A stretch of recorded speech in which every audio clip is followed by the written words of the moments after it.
Hey guys, how are you? I hope you're all doing very well. This evening I'm going to be doing another movie review. This movie is a crime thriller from the United States, English language, released in the year 2006, directed by Chris Savetson, and this film is called The Lost. So The Lost is a Jack Ketchum adaptation. You've got this guy named Ray Pye. He, along with two accomplices, they basically murder two women in the woods. Now the motive for this murder is that Ray Pye believes that they're lesbians, so already you know that this character is unhinged. So 4 years pass and he still hasn't been convicted of this crime, much to the disappointment of the two detectives who were in charge of the investigation. So they're still very bitter about it, and they're still on the tail of Ray Pye. So they're waiting for Ray Pye to slip up. They know he committed these crimes, but they just can't prove it. So they're basically staying very close to him. They're trying to ruin his life as much as possible in order to get him angry enough to really do something silly. But then all of a sudden things change when a new girl comes into the town. Now this new girl is considered a bit of a bad girl. She's very mysterious, and she takes a liking to Ray Pye without knowing who Ray Pye is. So this complicates a lot of things because the two accomplices to Ray Pye, one of them is actually Ray Pye's girlfriend, and she is, she hangs off Ray Pye at any given opportunity. But Ray Pye starts to have a developed feelings for other women in here, so it does complicate the relationships. But when Ray Pye starts to get very close to this new woman, the new woman starts to realise that there's something off, and she is very scared to tell him no, that basically everything's finished, because she senses that Ray Pye has a side to him that she hasn't seen, but could be very dangerous. So it all adds up to a very shocking climax that I'm not going to give away. So if you like the way that sounds, please go out there and see it for yourself, because that's as far as I'm going with my synopsis. Now my thoughts on The Lost. As I said, this is a Jack Ketchum adaptation. When you think of Jack Ketchum adaptations, you think of Red, which is a fantastic revenge film. You've got The Woman, which was a very extreme film, hatred against women. A lot of people said that was a very sexist film. And then you've also got The Girl Next Door, which was a harrowing tale of torture. And so when it comes to Jack Ketchum, you think of very dark and disturbing tales. And so if you go into Lost thinking that you're going to get a typical Jack Ketchum experience, then you're not going to be disappointed, because I think this was equally as disturbing as those films that I've just mentioned. Now, as far as these adaptations are concerned, The Lost is definitely one that doesn't get any recognition, or next to no recognition. So it's definitely a movie that flew under the radar. So for that reason, I had my skepticism. I didn't really expect this movie to really live up to any of the expectations of those previous films, but I was very thankful to see that The Lost really does deliver something worthwhile. Now, it's not perfect. I will go through the problems a little bit later, but it is, once again, a Jack Ketchum style of film. It's very dark. It's got very dark characters, and it's got very brutal violence that makes you feel very uncomfortable. But I thought this movie, as opposed to those other films, has a strong sense of realism to it. I actually felt that the movie stays grounded into the possibility, and that's what makes it even scarier. Ray Pye is the best character in this film by far. It's the central point, and you don't really get an explanation as to why Ray Pye is doing what he's doing.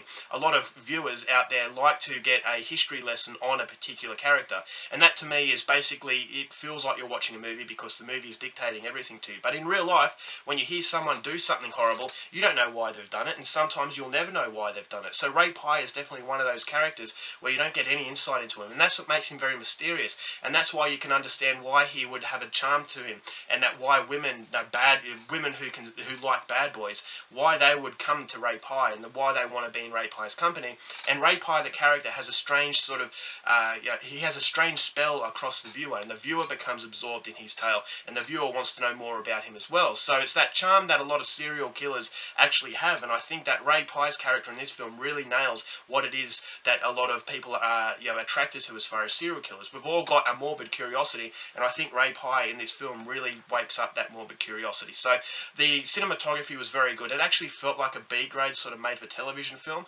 but there were moments in the movie that do elevate it above that made-for-television feel, and I think that the lower budget really helped contribute to the realism that the movie wanted. As I said, there is nothing that is exaggerated to the point where you think you're actually watching a film. This is actually a movie where you could excuse it for being a real-life documentation of a crime. Thought the soundtrack was absolutely brilliant. I love the song The Pied Piper, which is a song from the 1960s. Now, this movie does for Pied Piper what Reservoir Dogs did for Stuck in the Middle with You.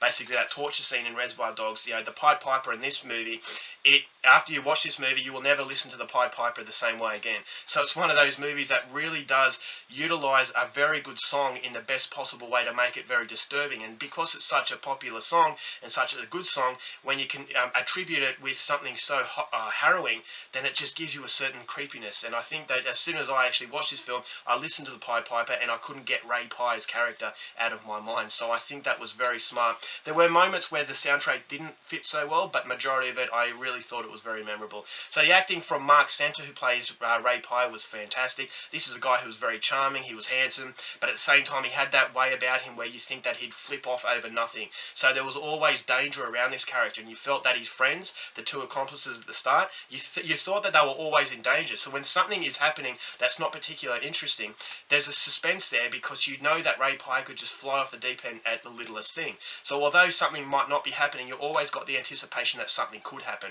So the director really has you on the edge of your seat with stuff that you don't really associate with suspense, such as just talking or just walking down the street. So I think there was a lot of attention to detail as far as that was concerned. So the supporting cast, they were fairly decent. There is a strong level of humour to the film as well, which is what I like. There's a certain level of quirkiness, especially from one of the detectives in charge of the investigation. And there are some little side plots that are there to keep you interested, but they never overshine the fact that Ray Pye is the central focus. Thought the script was very, very smart, very intelligent. There were moments that made you laugh, there were moments that made you think, and I just thought it was very natural in the way that it was actually portrayed by the characters. Now, there are problems to the loss. Now, I will go through the violence. The violence, especially at the end, that was extremely hard-hitting, very, very realistic, and just very, very brutal. And it escalates from one point to another very quickly. So nothing is happening, and then all of a sudden, everything hits the fan and it just goes from one thing to another. The last 5 to 10 minutes was just absolutely frantic speed, and you don't get a chance to actually really collect your thoughts. You don't get a chance to really compose yourself. It just hits you so hard, and at the end you're left with your mouth open thinking, wow, I have just seen an ending that was one of the most harrowing experiences because it just hit you out of nowhere. So I really like the way it finished, and I really like the way that the violence was done. It was very few and far between, but it just added to the atmosphere and it added to that central character as well. Now, my problems with the movie is that it does go for 2 hours, and I think that if it was cut for about 15 to 20 minutes, it would have been a lot better because it seems to get stuck at some areas from getting point A to point B. Now, there were moments as in the middle where they're doing a lot of talking. It's basically Ray's character, talking to each of his friends and his girlfriends, and you think to yourself that it's getting stuck into a little bit of a lull. It kind of is struggling to get to the point. You know what point it's trying to make, but it just kind of drags it out, and it actually feels like there's a lot of filler within this film, and so it doesn't derail it, but there are moments where you actually notice that yes, this movie, it's not progressing forward, it's just going around in circles and it's covering the same territory, and it just feels like it's a filler. And that's, to me, was the biggest problem, is because although it doesn't ruin the experience, it does threaten to ruin it.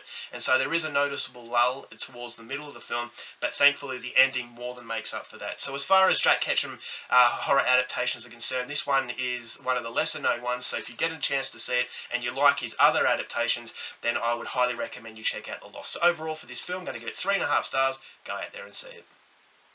Alright guys, that's it for my review. Hope you enjoyed it. Till next time, keep watching movies, and I'll see you later.